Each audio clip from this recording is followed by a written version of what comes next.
La Bible d'Éthiopie révèle le signe et la signification de la marque de la bête qui pourrait transformer la foi chrétienne.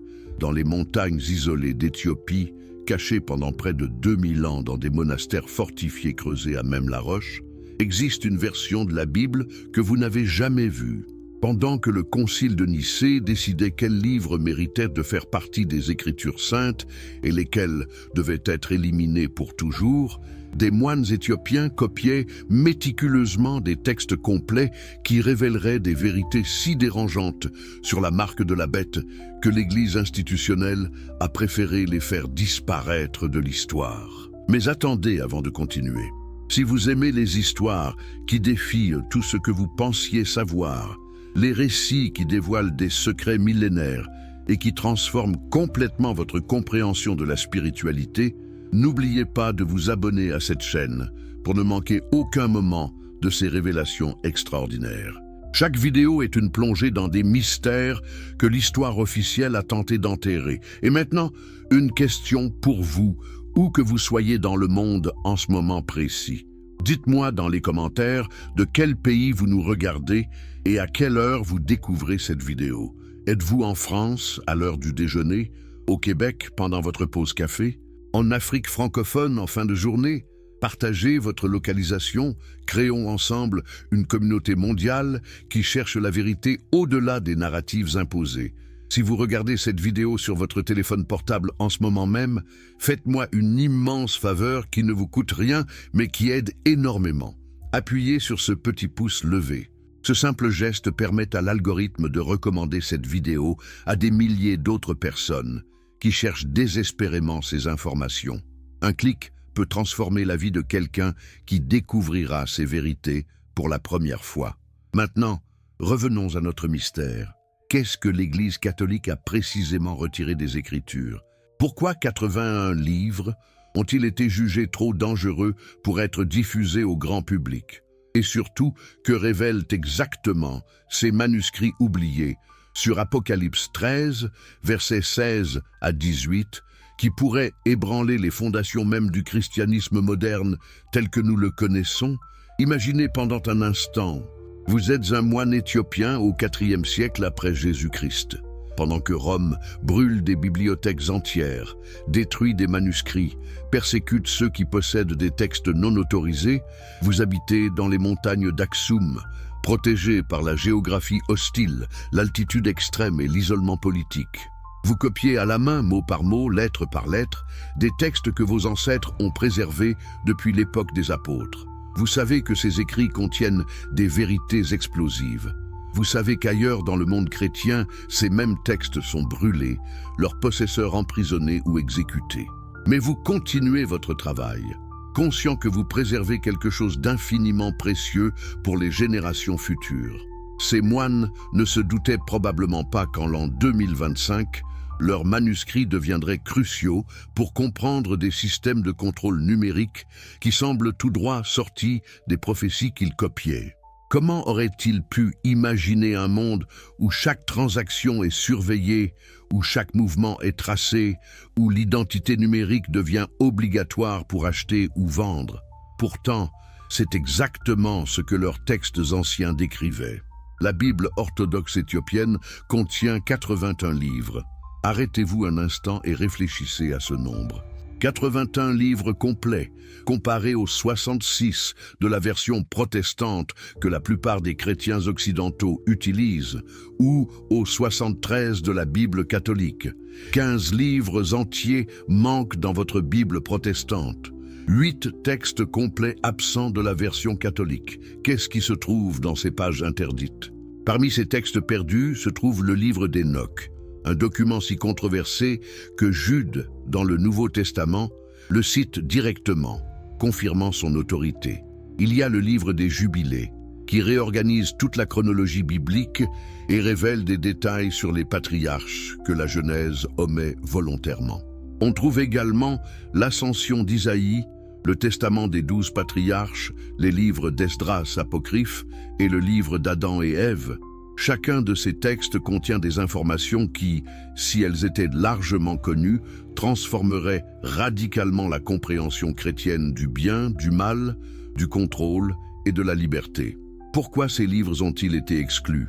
La réponse officielle que l'Église donne est qu'ils contenaient des enseignements douteux, qu'ils ne faisaient pas partie du canon accepté, qu'ils étaient d'authenticité questionnable. Mais creusons plus profondément. Qu'est-ce qui rendait vraiment ces textes si dangereux? Les manuscrits éthiopiens révélaient que la marque de la bête n'était pas simplement une prophétie concernant un événement futur unique, mais un schéma historique qui se répète cycliquement à chaque fois qu'un empire atteint un certain niveau de centralisation, de technologie et de contrôle total sur la population. Ces textes montraient que Rome elle-même, avec son système de recensement obligatoire, ses pièces de monnaie portant l'image de l'empereur qu'on devait utiliser pour commercer et son culte impérial imposé, manifestait déjà des caractéristiques de la bête. Pensez-y un instant. Si vous êtes un évêque romain au IVe siècle, essayant de négocier la position de l'Église avec l'empereur Constantin qui vient de légaliser le christianisme, voulez-vous vraiment que circulent des textes suggérant que l'Empire romain lui-même pourrait être la bête de l'Apocalypse? Voulez-vous des manuscrits qui enseignent que tout système exigeant une soumission totale, y compris les institutions religieuses centralisées, manifeste la nature de la bête? Non, évidemment. Ces textes devaient disparaître. Et ils ont disparu. Partout, sauf en Éthiopie. L'isolement de l'Église éthiopienne n'était pas seulement géographique, c'était politique, linguistique et théologique. Pendant que le christianisme européen traversait les croisades, l'Inquisition, la réforme protestante et la contre-réforme, l'Église éthiopienne continuait ses pratiques sans interruption, préservant des traditions remontant directement aux communautés chrétiennes du 1er siècle. Les moines copiaient leurs manuscrits en guèze, une langue que peu d'Européens comprenaient, dans un alphabet unique que personne ne pouvait déchiffrer facilement. Quand les explorateurs européens ont finalement atteint l'Éthiopie au XVIIIe et XIXe siècle, ils ont été stupéfaits de découvrir des textes bibliques qu'ils croyaient perdus depuis 1500 ans. James Bruce, l'explorateur écossais, a rapporté des copies du livre d'Enoch en Europe en 1773. Les érudits bibliques européens ont d'abord refusé de croire que ces manuscrits étaient authentiques. Comment une église africaine isolée pourrait-elle posséder des textes que toute la chrétienté européenne avait perdus? Le scepticisme a persisté jusqu'en 1947. Cette année-là, un jeune berger bédouin cherchant une chèvre perdue dans les falaises près de la mer Morte a découvert une grotte contenant des jarres anciennes. À l'intérieur se trouvaient les manuscrits de la mer Morte, les plus anciens textes bibliques jamais découverts. Et devinez quoi? Parmi ces fragments datant d'avant Jésus-Christ, on a trouvé des portions du livre d'Enoch en araméen, prouvant de manière irréfutable que les textes éthiopiens n'étaient pas des inventions médiévales, mais des documents authentiques de la période du Second Temple. Cette découverte a tout changé. Soudainement, les érudits occidentaux ont dû reconnaître que l'Église éthiopienne avait préservé des trésors littéraires que le reste du monde chrétien avait délibérément détruits. Mais à ce moment-là, combien de générations de chrétiens avaient vécu et étaient mortes sans jamais connaître ces enseignements? Combien de personnes auraient pu comprendre différemment la nature du pouvoir, du contrôle et de la résistance spirituelle si ces textes avaient été disponibles? Plongeons maintenant dans le contenu le plus explosif de ces manuscrits oubliés. Le livre d'Enoch, en particulier, contient des révélations qui transforment complètement notre compréhension de la marque de la bête. Ce livre, attribué à Enoch, l'arrière-grand-père de Noé qui, selon la Genèse, a marché avec Dieu et a été enlevé au ciel sans mourir, décrit en détail une période de l'histoire humaine que la Bible canonique mentionne à peine. Enoch parle des veilleurs, des anges qui sont descendus sur terre au mont Hermon. Ces êtres célestes, au lieu de rester dans leur fonction spirituelle, ont été attirés par la beauté des femmes humaines. Mais leur transgression ne s'est pas limitée aux relations sexuelles. Enoch révèle que ces veilleurs ont enseigné à l'humanité des connaissances qui étaient censées rester cachées. Que leur ont-ils enseigné exactement? Le texte est spécifique et troublant. Azazel, l'un des chefs des veilleurs, a enseigné aux hommes comment fabriquer des épées, des couteaux, des boucliers, des cuirasses et tous les instruments de guerre et de destruction. Un autre veilleur nommé Semyaza a enseigné les enchantements et comment couper les racines pour la sorcellerie. Armaros a enseigné comment défaire les enchantements. Barakel a enseigné l'astrologie. Kokabiel a enseigné les signes des étoiles. Et voici le détail crucial que les versions canoniques omettent complètement. Enoch 8, versets 1 à 3, décrit comment ces veilleurs ont introduit des systèmes de marquage et d'identification. Ils ont enseigné aux humains comment créer des signes permanents sur le corps, comment établir des registres de population, comment classifier et catégoriser les êtres humains dans des hiérarchies de contrôle. Pourquoi est-ce si important ? Parce que cela établit le précédent historique que les systèmes de marquage et de contrôle ne sont pas des inventions humaines naturelles, mais des connaissances interdites introduites par des êtres qui ont trahi leur mission céleste. Maintenant, reconsidérez l'histoire de Caïn. Dans la Genèse canonique, après que Caïn a tué Abel, Dieu place une marque sur lui pour le protéger. La version standard présente cela comme un acte de miséricorde divine, empêchant quiconque de tuer Caïn en représailles. Mais les textes éthiopiens élargissent considérablement cette narration. Selon l'interprétation conservée en Éthiopie, la marque de Caïn n'était pas simplement un signe de protection, mais le premier système d'identification obligatoire imposé à un être humain. Les manuscrits supplémentaires suggèrent que Caïn, après son exil, a reçu des connaissances des veilleurs qui étaient déjà présents sur Terre. Ces connaissances lui ont permis de construire la première ville, Enoch, nommée d'après son fils. Mais ce n'était pas une simple communauté agraire. C'était une civilisation urbaine avec des structures de pouvoir, des hiérarchies, des systèmes de classification et, crucialement, des méthodes de marquage et de suivi de la population. Pourquoi marquer les gens? Pour contrôler qui peut entrer dans la ville, qui peut commercer, qui a accès aux ressources. La marque distinguait les citoyens des non-citoyens, les privilégiés des exclus. C'était le prototype même du système décrit dans Apocalypse 13, où personne ne peut acheter ou vendre sans la marque. Caïn, selon cette interprétation, n'a pas simplement reçu une marque protectrice, il a établi le premier système où les marques déterminent l'accès aux ressources et à la participation sociale.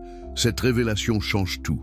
Si la marque de la bête a un précédent aussi ancien que Caïn, alors elle n'est pas une innovation futuriste, mais un schéma récurrent dans l'histoire humaine.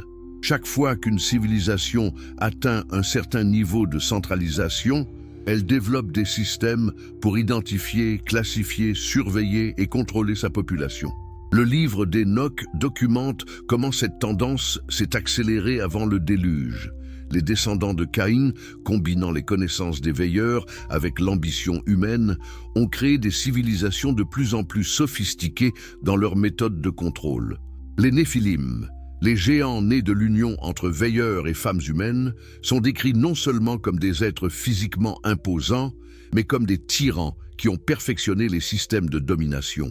Ces géants hybrides, possédant l'intelligence angélique et l'ambition humaine, sans les limitations morales de l'une ou l'autre, ont établi des royaumes où chaque aspect de la vie était régulé, surveillé et contrôlé. Enoch décrit comment ils exigeaient que tous portent des marques, indiquant leur statut, leur profession, leur loyauté. Ceux sans les marques appropriées étaient exclus, exilés ou éliminés. Le texte devient encore plus troublant quand il révèle que ces systèmes n'étaient pas simplement matériels, mais incorporaient des éléments spirituels. Les Néphilim, avec leur héritage angélique corrompu, pouvaient créer des marques qui affectaient non seulement le corps, mais l'âme. Ces marques liaient spirituellement ceux qui les recevaient au système de contrôle, rendant la résistance psychologiquement presque impossible. C'est précisément pourquoi Dieu a décidé d'envoyer le déluge. Pas simplement parce que l'humanité était méchante, mais parce qu'un système de contrôle total avait été établi qui menaçait de détruire définitivement le libre arbitre humain.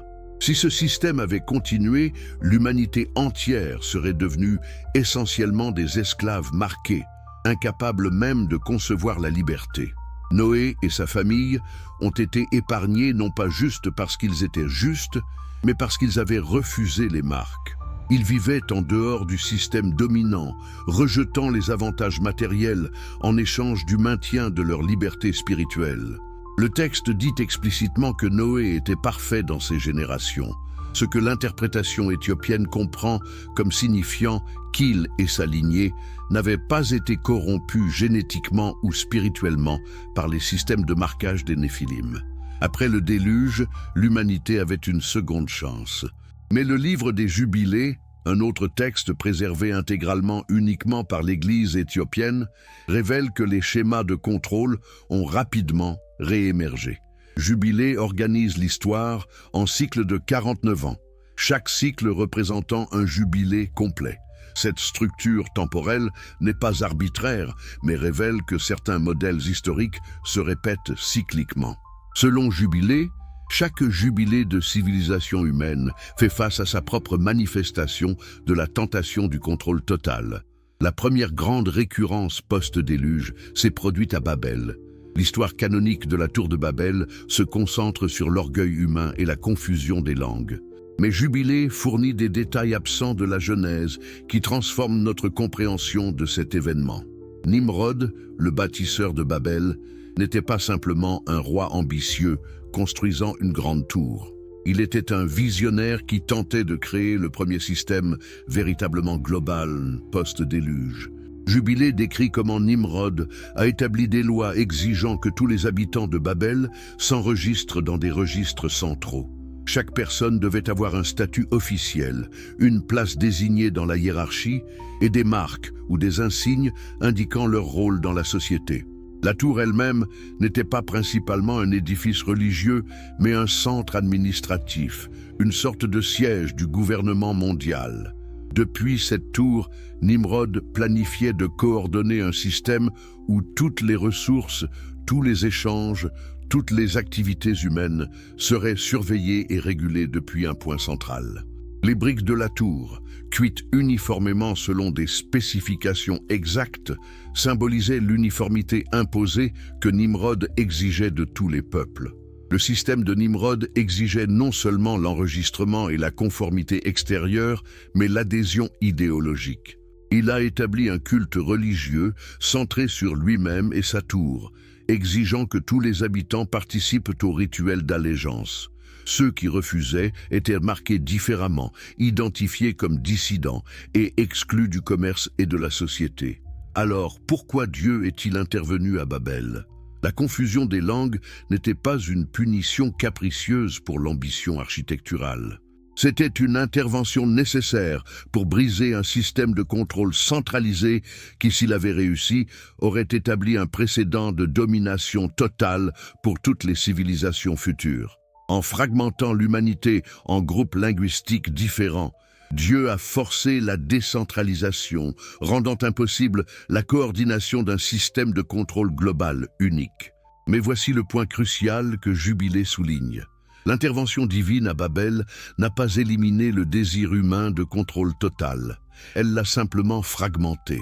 Au lieu d'un système global, de multiples systèmes régionaux ont émergé, chacun tentant de reproduire à plus petite échelle ce que Nimrod avait envisagé globalement. Êtes-vous en train de voir le schéma ? Caïn établit le prototype. Les Néphilim le perfectionnent. Le déluge l'efface temporairement. Nimrod tente de le ressusciter globalement. Dieu le fragmente.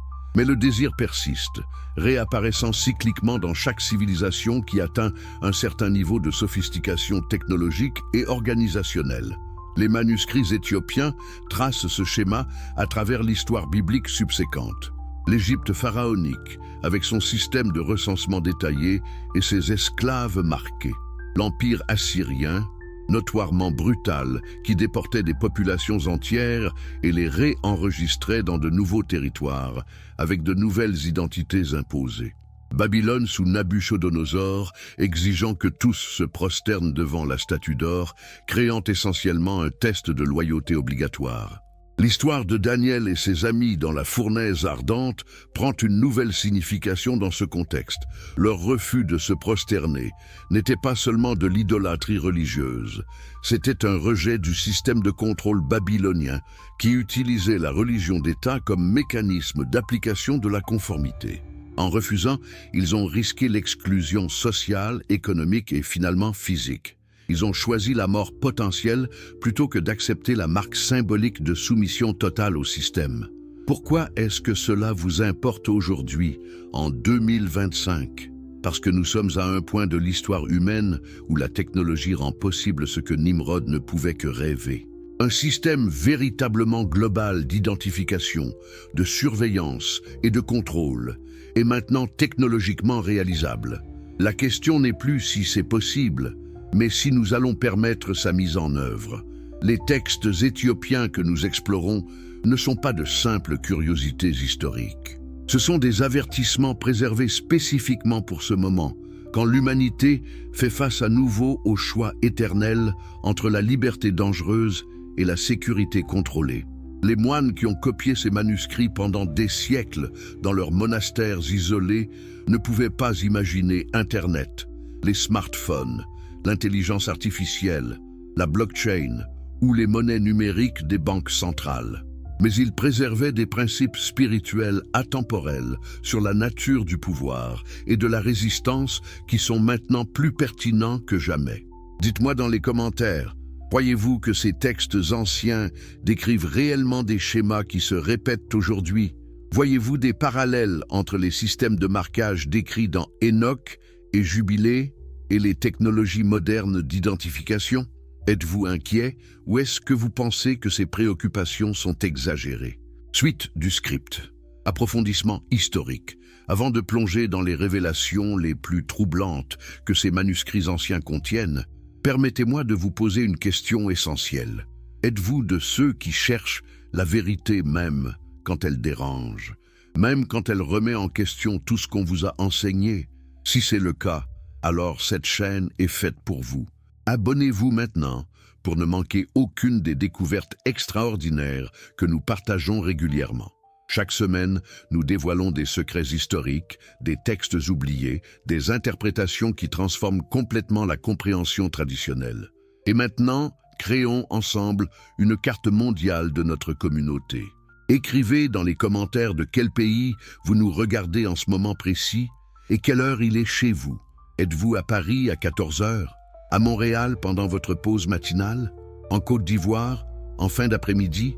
Au Sénégal pendant la soirée? Partagez votre localisation, montrons que la recherche de vérité transcende les frontières et les fuseaux horaires. Si vous regardez cette vidéo sur votre smartphone en ce moment, faites-moi une faveur rapide qui change tout. Appuyez sur ce petit pouce levé. Ce geste simple fait exploser la portée de cette vidéo, permettant à des milliers d'autres personnes de découvrir ces informations cruciales. L'algorithme récompense l'engagement et votre clic devient une bouée de sauvetage pour quelqu'un quelque part qui cherche désespérément ses réponses. Revenons maintenant aux profondeurs de ces manuscrits éthiopiens. Nous avons exploré comment les textes perdus révèlent un schéma récurrent de contrôle à travers l'histoire. Mais il y a une dimension supplémentaire encore plus dérangeante que nous devons examiner. Les manuscrits ne parlent pas seulement de systèmes externes de marquage et d'identification. Ils révèlent quelque chose de beaucoup plus profond, quelque chose qui touche à la nature même de la conscience humaine et de la liberté spirituelle. Le testament des 12 patriarches, conservé intégralement uniquement dans la tradition éthiopienne, contient les dernières paroles prophétiques de chacun des 12 fils de Jacob.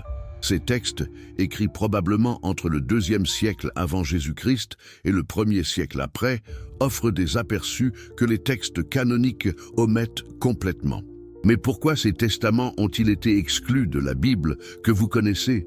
Le testament de Lévi, en particulier, contient des prophéties qui ont dû terrifier les autorités ecclésiastiques des premiers siècles. Lévi, le patriarche de la tribu sacerdotale dont descendaient les prêtres du temple de Jérusalem, prédit que viendra un temps où les prêtres eux-mêmes deviendront corrompus. Il décrit avec une précision troublante comment les dirigeants religieux futurs marqueront le peuple non pas avec des signes physiques, mais avec des exigences de conformité qui remplacent la conscience intérieure par l'obéissance externe. Lévi parle de prêtres qui enseigneront la tradition humaine comme si c'était la parole de Dieu, qui créeront des rituels obligatoires pour contrôler l'accès au divin, qui exigeront des serments d'allégeance à des institutions plutôt qu'à la vérité spirituelle. Il prédit explicitement que ces systèmes religieux corrompus travailleront main dans la main avec les pouvoirs séculiers pour établir des mécanismes de contrôle total. N'est-ce pas exactement ce qui s'est passé à travers l'histoire de la chrétienté institutionnelle? Pensez à l'Inquisition, un système où l'Église et l'État collaboraient pour identifier, marquer et éliminer ceux qui ne se conformaient pas à l'orthodoxie officielle. Les hérétiques étaient marqués socialement, exclus de la communauté, empêchés de commercer ou de travailler, et finalement brûlés. N'est-ce pas une manifestation parfaite du principe décrit dans Apocalypse, où ceux sans la marque ne peuvent ni acheter ni vendre? Le testament de Lévi devient encore plus spécifique. Il parle d'une période où les enseignants religieux créeront des systèmes complexes de lois et de règlements qui, sous prétexte de sainteté, enchaînent les consciences. Ces systèmes, prédit Lévi, seront présentés comme le chemin vers Dieu, mais en réalité, ils serviront à maintenir le pouvoir institutionnel et à contrôler les masses. Ceux qui questionnent seront accusés de rébellion contre Dieu lui-même, alors qu'en vérité, ils résistent simplement à la domination humaine déguisée en autorité divine. Pourquoi ce texte devait-il disparaître? Parce qu'au IVe siècle, quand les conciles œcuméniques décidaient du canon biblique, l'Église était en train de consolider exactement le type de pouvoir institutionnel que Lévi dénonçait prophétiquement. Constantin avait fait du christianisme la religion officielle de l'Empire romain. L'Église passait de communauté persécutée à institution impériale. Des évêques débattaient de doctrine avec le pouvoir d'exiler ou d'exécuter ceux qui ne se soumettaient pas aux décisions conciliaires. Dans ce contexte, un texte affirmant que les dirigeants religieux eux-mêmes pouvaient manifester les caractéristiques de la bête était insupportable. Ils devaient être éliminés du canon, marginalisés, oubliés. Mais les moines éthiopiens, dans leur isolement montagneux, ont continué à le copier, à le préserver, à le transmettre de génération en génération. Le testament de Judas ajoute une autre couche à cette révélation. Judas, l'ancêtre de la lignée royale qui mènerait à David et finalement au Messie, prophétise sur les rois futurs. Il décrit comment les monarchies établiront des systèmes de taxation et de recensement qui ne servent pas le bien commun, mais le contrôle centralisé. Il parle de rois qui exigeront que tous les sujets portent des insignes de loyauté, que toutes les transactions soient enregistrées, que tous les mouvements soient surveillés. Judas utilise un langage qui semble incroyablement moderne. Il parle de système où chaque personne aura un numéro, où toutes les activités économiques passeront par des canaux officiels, où le refus de participer au système entraînera l'exclusion sociale et la marginalisation économique. Comment un texte écrit il y a plus de 2000 ans peut-il décrire si précisément des réalités qui ne deviendraient technologiquement possibles qu'au XXe et XXIe siècle? L'explication traditionnelle serait la prophétie divine, la capacité surnaturelle de voir l'avenir. Mais les textes éthiopiens suggèrent quelque chose de légèrement différent et peut-être plus troublant. Ils suggèrent que ces schémas ne sont pas des prédictions d'événements futurs uniques, mais des descriptions de cycles récurrents qui se répètent chaque fois que l'humanité atteint certains seuils de développement technologique et organisationnel. En d'autres termes, Judas ne prédisait pas notre époque spécifiquement. Il décrivait un schéma qu'il avait observé dans l'histoire ancienne, un schéma qui s'était déjà manifesté avant son temps et qui, il le savait, se manifesterait à nouveau après. Les systèmes de contrôle total ne sont pas une innovation moderne, mais une tentation éternelle que chaque civilisation sophistiquée doit affronter. Le testament de Nephtali introduit un élément supplémentaire crucial. Nephtali parle de vision et de rêve, de la capacité de percevoir des réalités spirituelles au-delà du monde matériel. Dans ses dernières paroles, il avertit ses descendants que viendra un temps où les systèmes de contrôle matériel tenteront de fermer l'accès aux dimensions spirituelles de l'existence. Il décrit comment les marqueurs de conformité ne seront pas seulement physiques ou sociaux, mais tenteront de limiter la conscience elle-même. Nephtali utilise une métaphore fascinante. Il parle d'un voile qui sera placé sur les yeux intérieurs de l'humanité, empêchant les gens de percevoir les réalités spirituelles au-delà des apparences matérielles. Ce voile, dit-il, sera tissé avec les fils de la conformité, de la distraction, de la satisfaction matérielle et de la peur de l'exclusion. Ceux qui portent ce voile vivront dans une réalité diminuée, incapables même de concevoir les dimensions d'existence qu'ils ont perdues. N'est-ce pas une description parfaite du conditionnement moderne ?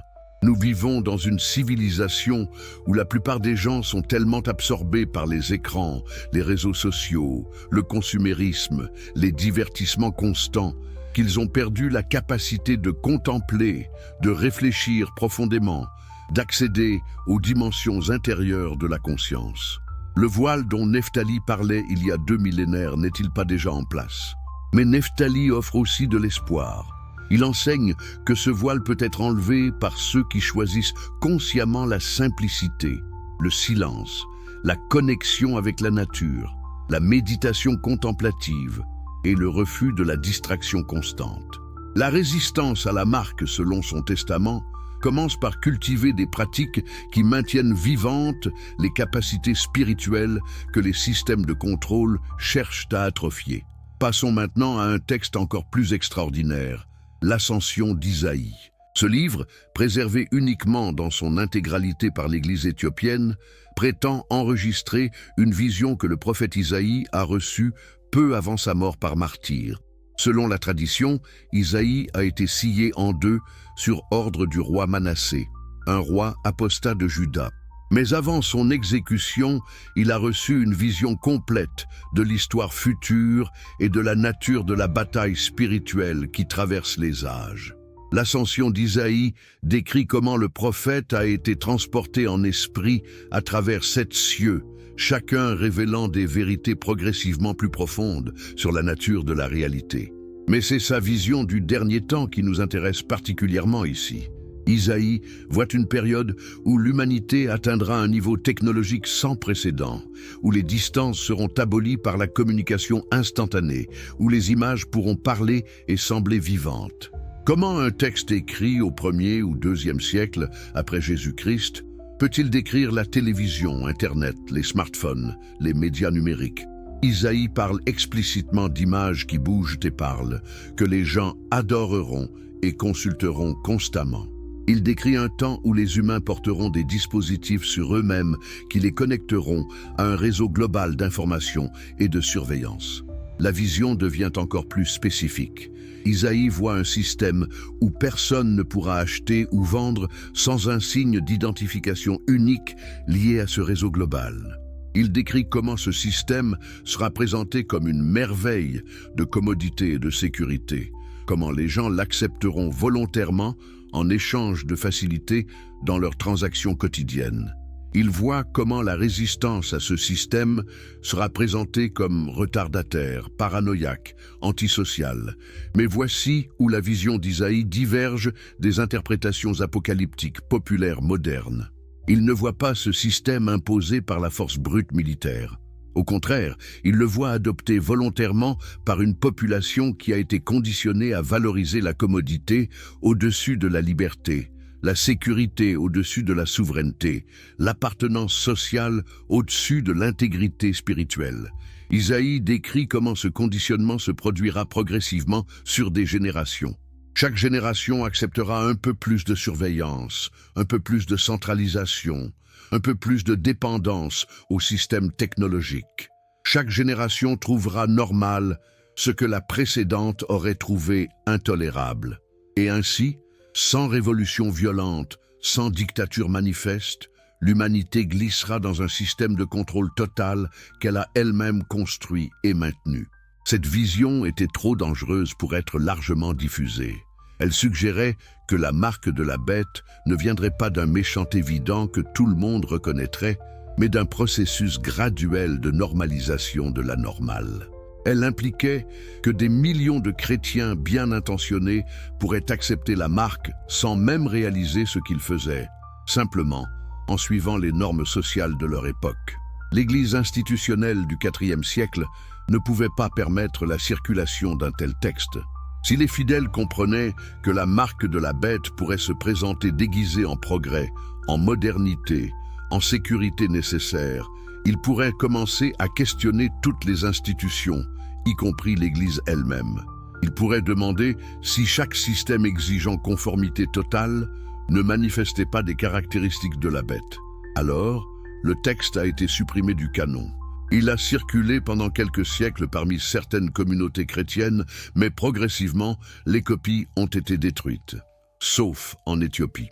Les moines d'Aksum et des monastères environnants ont continué à copier l'ascension d'Isaïe, génération après génération, préservant une vision qui deviendrait de plus en plus pertinente à mesure que l'histoire humaine avançait vers notre époque actuelle. Le 4e livre d'Esdras, inclus dans la Bible éthiopienne, ajoute encore une autre dimension à notre compréhension. Ce livre, écrit probablement vers la fin du 1er siècle après Jésus-Christ, présente une série de visions apocalyptiques données au scribe Esdras.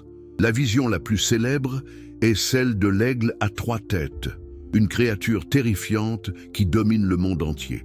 Les érudits ont longtemps débattu de l'identité de cet aigle. Certains disent qu'il représente l'Empire romain. D'autres suggèrent une séquence d'empires successifs. Mais l'interprétation éthiopienne, préservée dans les commentaires des moines, offre une perspective différente.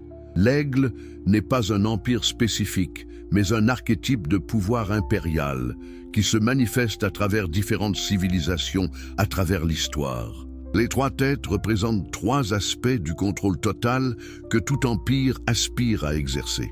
La première tête contrôle le corps, imposant des lois physiques et des limitations matérielles. La deuxième tête contrôle l'esprit à travers l'éducation, la propagande et la manipulation de l'information. La troisième tête, la plus dangereuse, contrôle l'âme, en établissant des systèmes religieux ou idéologiques qui définissent ce qui est bien et mal, ce qui est acceptable et hérétique. Esdras voit dans sa vision comment cet aigle exige que tous les habitants de la terre portent son emblème. Ceux qui refusent sont chassés vers les marges de la société, incapables de participer à la vie économique ou sociale normale. Mais voici le détail crucial que le texte souligne. L'aigle ne force personne à accepter son emblème. Au contraire, il crée des conditions où le refuser semble irrationnel, antisocial, autodestructeur. L'aigle construit un système où la conformité est récompensée avec des privilèges, de l'accès, des opportunités. Ceux qui se conforment prospèrent, du moins matériellement. Ceux qui résistent souffrent, sont isolés, sont présentés comme des exemples de ce qui arrive quand on ne s'intègre pas au système. Et ainsi, la grande majorité des gens choisissent volontairement la conformité, non pas par foi dans le système, mais simplement parce que la résistance semble trop coûteuse. Esdras pose une question qui résonne à travers les siècles. Comment résister à un système de contrôle quand la résistance signifie la pauvreté, l'exclusion et la marginalisation pour vous et votre famille? Comment choisir la liberté spirituelle quand elle vient avec un tel prix matériel? C'est la question éternelle que chaque génération doit affronter à nouveau. Le texte ne donne pas de réponse simple, mais il suggère que la résistance commence par reconnaître la nature du choix. Tant que les gens croient qu'ils n'ont pas le choix, qu'ils doivent se conformer, qu'il n'y a pas d'alternative, le système maintient son pouvoir. Mais quand même, une minorité reconnaît qu'il s'agit d'un choix, que la liberté spirituelle vaut le prix matériel. Des alternatives commencent à émerger. Esdras décrit comment les résistants créent des communautés alternatives en marge du système dominant. Ces communautés ne tentent pas de renverser l'aigle par la force, car sa puissance militaire est écrasante. Au lieu de cela, elles démontrent simplement qu'une autre façon de vivre est possible. Elles cultivent leurs propres aliments, créent leurs propres économies locales, éduquent leurs propres enfants, maintiennent leurs propres traditions spirituelles. Au début, ces communautés sont petites, insignifiantes, facilement ignorées par le système dominant. Mais progressivement, à mesure que le système devient de plus en plus oppressif, de plus en plus de gens commencent à chercher des alternatives. Ce qui commence comme une poignée de dissidents marginaux devient un mouvement. Et finalement, selon la vision d'Esdras, l'aigle tombe non pas par conquête militaire, mais par abandon progressif à mesure que les gens choisissent des alternatives. N'est-ce pas exactement comment l'Empire romain est finalement tombé? Non pas conquis militairement, mais abandonné progressivement à mesure que les populations choisissaient de vivre selon d'autres systèmes, d'autres valeurs, d'autres structures sociales. Les invasions barbares n'ont pas détruit Rome. Elles ont simplement occupé l'espace laissé par un empire que ses propres citoyens avaient déjà quitté spirituellement et socialement. Le livre d'Adam et Ève, un autre texte préservé intégralement uniquement par la tradition éthiopienne, nous ramène aux origines mêmes de l'humanité et au choix fondamental entre liberté et contrôle. Ce livre raconte ce qui est arrivé à Adam et Ève après leur expulsion du Jardin d'Éden, des histoires complètement absentes de la Genèse canonique. Selon ce texte, Satan n'a pas abandonné Adam et Ève après leur chute. Au contraire, il a continué à les tenter, mais d'une manière différente. Dans le jardin, il les avait tentés avec la promesse de devenir comme Dieu, de connaître le bien et le mal. Après l'expulsion, confrontés à la dureté de la survie dans le monde déchu, Satan leur a offert quelque chose de différent. Il leur a offert facilité, sécurité et confort en échange de leur soumission. Le texte décrit comment Satan est apparu à Adam et Ève sous une forme éblouissante, prétendant être un ange de lumière envoyé pour les aider. Il leur a dit qu'ils n'avaient pas besoin de travailler péniblement la terre, de souffrir la chaleur du jour et le froid de la nuit. Il leur a offert de les marquer, avec un signe qui leur donnerait accès à des ressources abondantes, à une vie facile, à tout ce dont ils pourraient avoir besoin matériellement. Tout ce qu'ils devaient faire était d'accepter le signe et de reconnaître Satan comme leur pourvoyeur et protecteur. Le signe serait à peine visible, une petite marque qui distinguerait les protégés de Satan de ceux qui luttaient seuls. Ceux avec le signe auraient accès aux meilleures terres, aux outils les plus efficaces, aux connaissances qui rendaient la vie facile. Ceux sans le signe continueraient à lutter dans la pauvreté et la difficulté. Adam a failli accepter. Le texte décrit sa tentation avec une honnêteté psychologique remarquable. Il était fatigué, découragé par le travail incessant requis pour simplement survivre. Il regardait Ève épuisée et enceinte de leur premier enfant et il voulait désespérément lui offrir une vie plus facile. La proposition de Satan semblait raisonnable, même miséricordieuse. Mais Ève, dans ce récit, a été celle qui a reconnu la véritable nature de l'offre. Elle a réalisé que le signe ne serait pas simplement une marque physique, mais un lien spirituel. En l'acceptant, ils reconnaîtraient Satan comme la source de leur provision, transférant leur dépendance de Dieu à l'adversaire. Le confort matériel viendrait avec un coût spirituel catastrophique. Ils échangeraient la possibilité de rédemption future contre la facilité présente. Adam et Ève ont refusé le signe. Le texte décrit leurs larmes, leurs regrets, leur désir d'accepter, mais leur décision finale de rejeter l'offre de Satan. Ils ont choisi le travail pénible et la liberté spirituelle plutôt que la facilité et l'esclavage. Cette décision, selon le livre, a établi le précédent pour toute leur descendance. À chaque génération, l'offre serait renouvelée sous différentes formes, et à chaque génération, certains accepteraient et d'autres refuseraient. Pourquoi cette histoire n'est-elle pas dans votre Bible? Parce qu'elle révèle que la tentation de la marque n'est pas quelque chose qui arrivera dans un futur apocalyptique lointain, mais quelque chose qui a été présent depuis le début de l'histoire humaine. Elle montre que cette tentation s'habille toujours en offres raisonnables, miséricordieuses, en solutions pratiques aux difficultés réelles de la vie. Elle révèle aussi que le refus de la marque n'est pas facile, n'est pas confortable, n'est pas sans coût réel. Ceux qui résistent souffriront matériellement. Ils travailleront plus dur, vivront plus pauvrement, auront moins d'accès aux ressources et aux opportunités. mais ils maintiendront quelque chose d'infiniment plus précieux. Leur liberté spirituelle, leur connexion directe avec le divin, leur capacité de choisir leur propre chemin. Cette vérité était dangereuse pour les autorités ecclésiastiques qui collaboraient avec les pouvoirs impériaux. Si les fidèles comprenaient que le refus de la marque exigerait un sacrifice matériel réel, que ce ne serait pas une résistance héroïque dramatique, mais une série de choix quotidiens difficiles pour vivre en marge du système dominant, beaucoup pourraient choisir la conformité plutôt que le sacrifice. Il était plus facile de présenter la résistance à la marque comme quelque chose qui arriverait dans un futur lointain. Un test dramatique final où les justes refuseraient héroïquement et seraient miraculeusement protégés. Cette version de l'histoire permettait aux croyants de se conformer aux systèmes actuels de contrôle sans dissonance cognitive, en se disant qu'ils résisteraient certainement quand le vrai test arriverait dans le futur. Mais le livre d'Adam et Ève dit quelque chose de différent. Le test n'est pas futur mais présent. La marque est offerte maintenant, sous des formes peut-être moins évidentes, mais tout aussi réelles. Chaque système qui exige conformité totale en échange de sécurité et d'accès est une manifestation du même choix qu'Adam et Ève ont affronté. Et votre décision aujourd'hui détermine qui vous êtes spirituellement. Pensez au système moderne qui demande votre soumission en échange de commodité.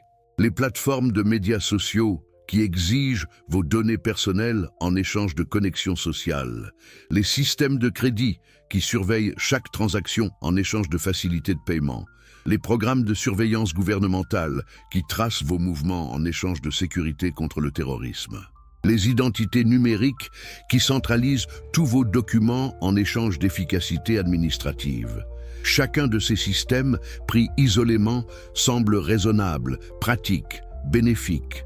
Mais ensemble, ils créent une infrastructure de contrôle total qui n'a jamais existé auparavant dans l'histoire humaine.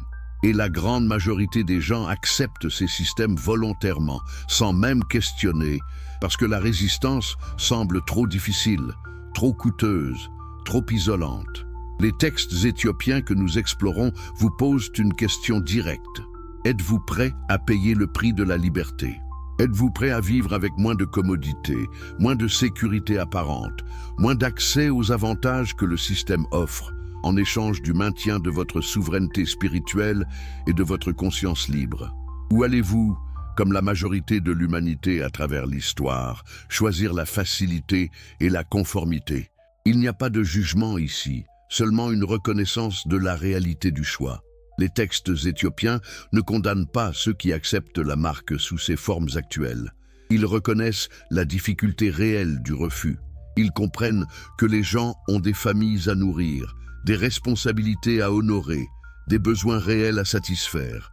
Le choix n'est pas simple, et ceux qui jugent depuis une position de confort matériel, ceux qui se conforment par nécessité, manquent complètement le point. Ce que les textes condamnent, c'est le manque de conscience du choix. Ce qu'ils rejettent, c'est l'acceptation aveugle, sans questionnement.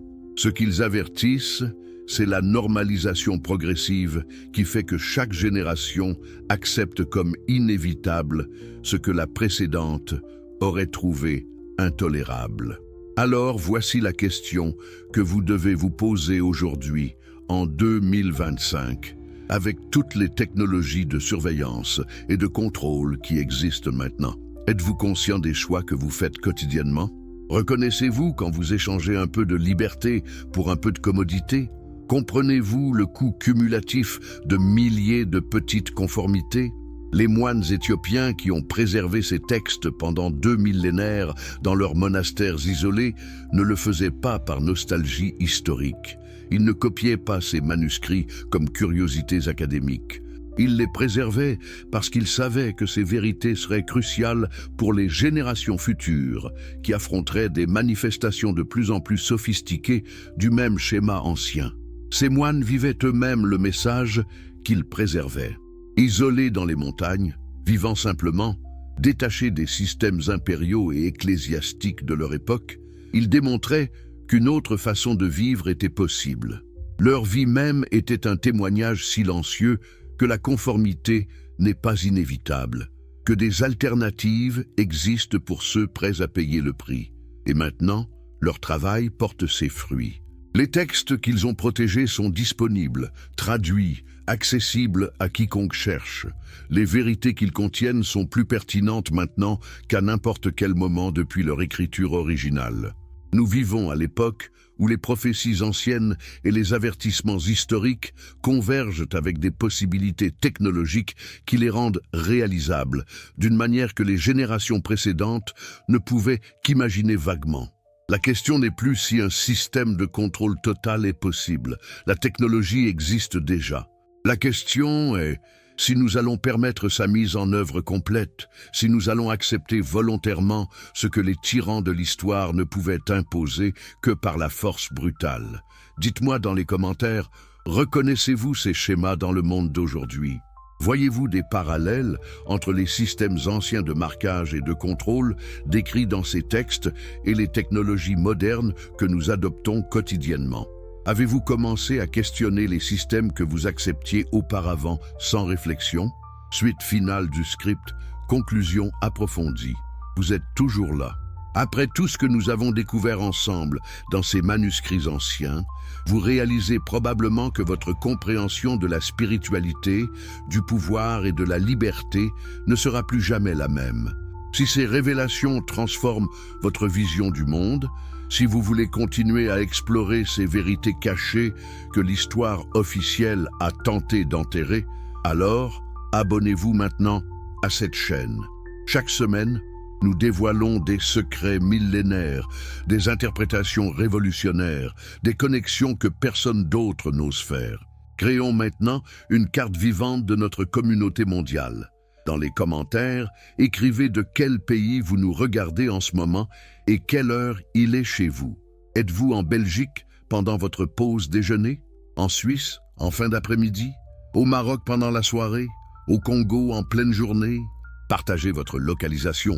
Montrons que la quête de vérité unit des gens de tous les continents et de tous les fuseaux horaires. Et si vous êtes sur votre téléphone portable en ce moment précis, faites quelque chose qui prend 2 secondes, mais qui change tout. Appuyez sur ce petit pouce en l'air. Ce simple geste permet à des milliers d'autres personnes de découvrir cette vidéo, de recevoir ces informations cruciales que les algorithmes tentent souvent de supprimer. Votre clic devient un acte de résistance contre la censure subtile de contenu qui questionne les narratives dominantes. Maintenant, plongeons dans la partie la plus troublante et la plus pertinente de notre exploration. Nous avons vu comment les textes éthiopiens révèlent un schéma historique de contrôle qui se répète cycliquement. Nous avons exploré les prophéties anciennes qui décrivent avec une précision stupéfiante des systèmes qui ressemblent remarquablement à notre monde moderne. Mais la question brûlante demeure. Comment tout cela s'applique-t-il exactement à notre époque? Vivons-nous actuellement une manifestation de la marque de la bête ou sommes-nous simplement paranoïaques en voyant des complots partout? Les manuscrits éthiopiens offrent une perspective nuancée qui évite à la fois le sensationnalisme apocalyptique et le déni confortable.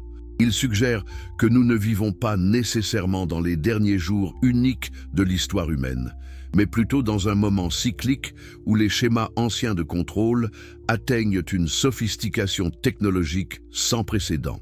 Ce n'est pas la première fois que l'humanité fait face à ce choix, mais c'est la première fois que les outils de contrôle total sont si perfectionnés, si invisibles, si séduisants. Considérez les systèmes d'identification numérique qui se déploient maintenant dans le monde entier. L'Inde a créé Aadhaar, un système d'identification biométrique qui enregistre les empreintes digitales, les scans de l'iris et les données faciales de plus d'1 milliard de citoyens. Ce système est maintenant obligatoire pour accéder aux services gouvernementaux, ouvrir des comptes bancaires, obtenir des cartes SIM téléphoniques et même acheter certains biens. Sans votre numéro Aadhaar, vous êtes effectivement exclu de la société moderne indienne. L'Union européenne développe son propre système d'identité numérique qui sera déployé d'ici quelques années. La Chine a perfectionné son système de crédit social qui surveille et évalue chaque citoyen en fonction de ses comportements. récompensant la conformité avec des privilèges et punissant la dissidence avec des restrictions. Ne pouvez-vous pas acheter ou vendre dans ces systèmes? Avez-vous besoin d'une marque, d'un identifiant, d'un score pour participer à la société?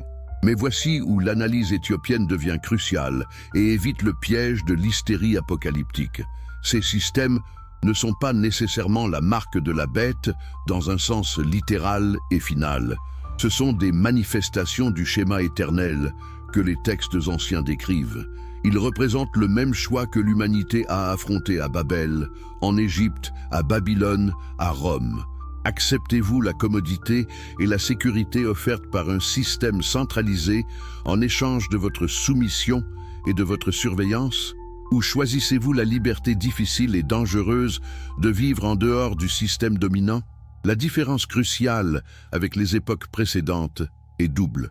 Premièrement, la technologie moderne rend possible des niveaux de surveillance et de contrôle que les tyrans anciens ne pouvaient qu'imaginer.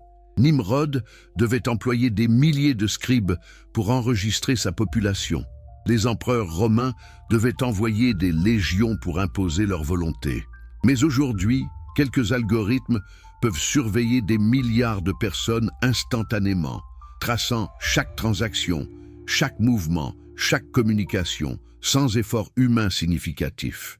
Deuxièmement, et c'est peut-être encore plus important, ces systèmes modernes sont adoptés volontairement par la population. Il n'y a pas de soldats forçant les gens à accepter les smartphones. Personne n'est torturé pour les obliger à utiliser les médias sociaux. Les systèmes de surveillance ne sont pas imposés par la force, mais adoptés par choix, parce qu'ils offrent des avantages réels et des commodités tangibles.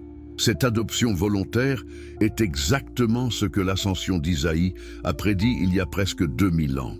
Isaïe a vu dans sa vision que les gens accepteraient la marque non pas parce qu'on les forcerait, mais parce que le refuser semblerait irrationnel.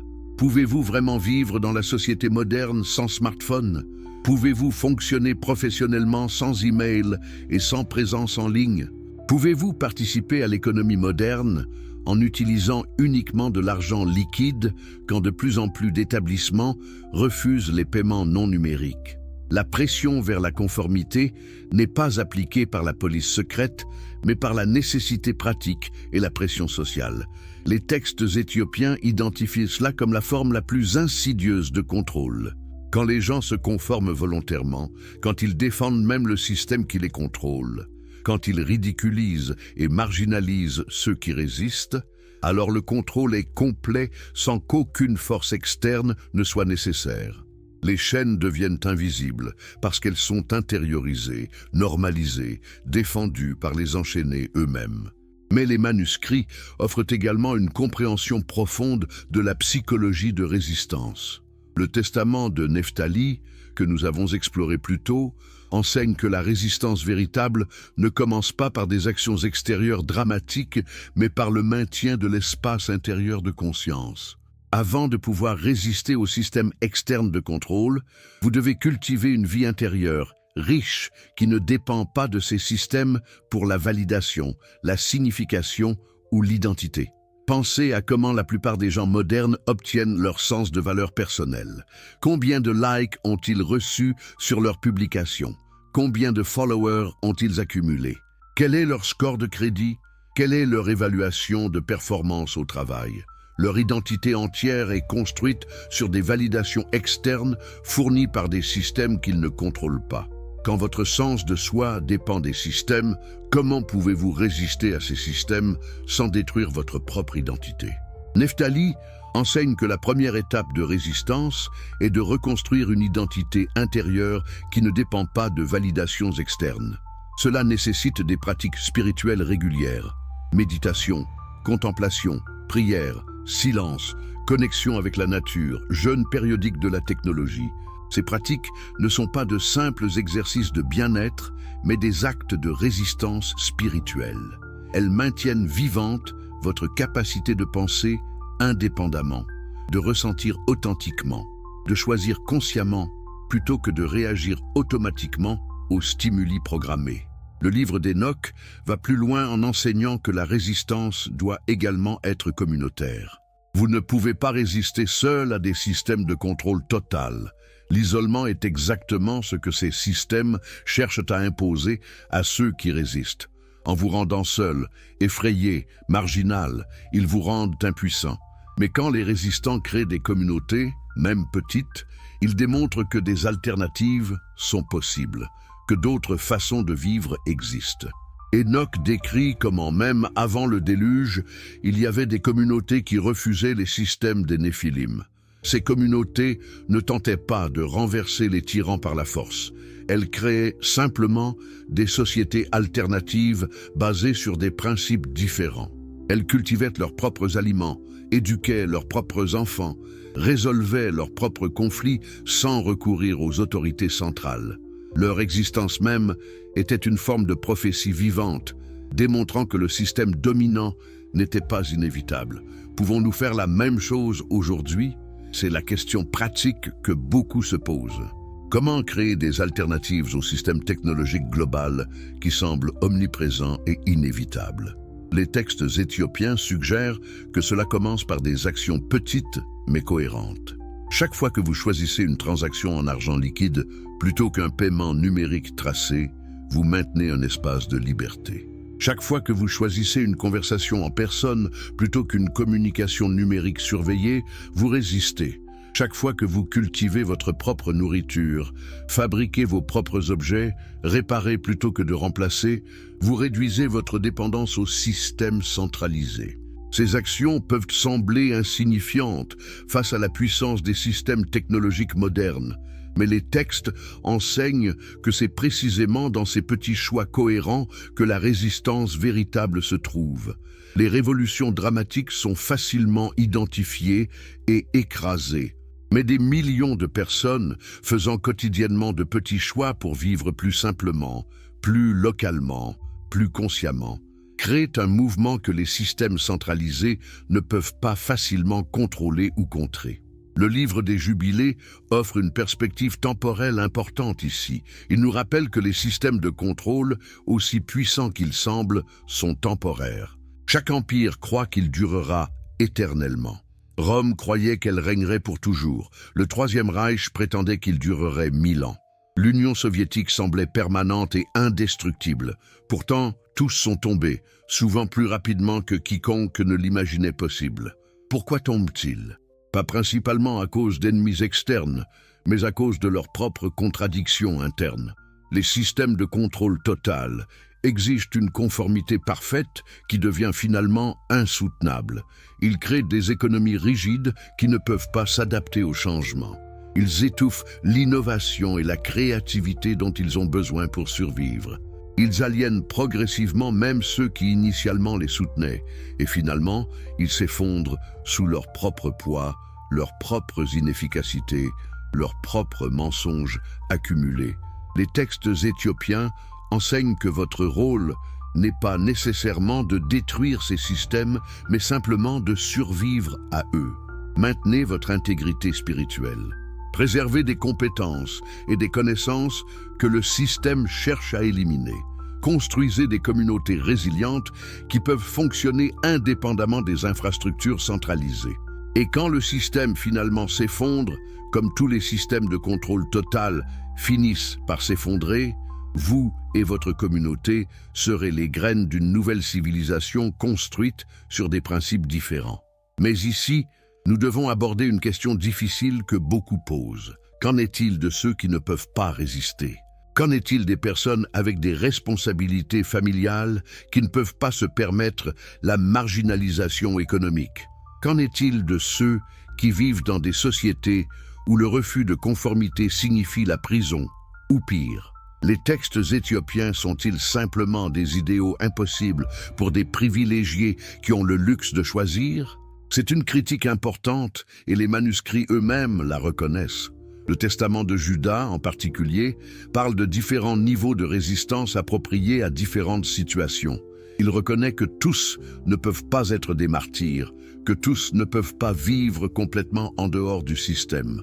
Mais ce qu'il insiste, c'est que même ceux qui doivent se conformer extérieurement pour survivre peuvent maintenir une résistance intérieure. La résistance intérieure signifie ne jamais accepter mentalement la légitimité du système de contrôle. Vous pouvez utiliser leur argent numérique parce que vous n'avez pas le choix, mais vous ne croyez pas que c'est le seul moyen légitime d'échange. Vous pouvez porter leur identification parce que c'est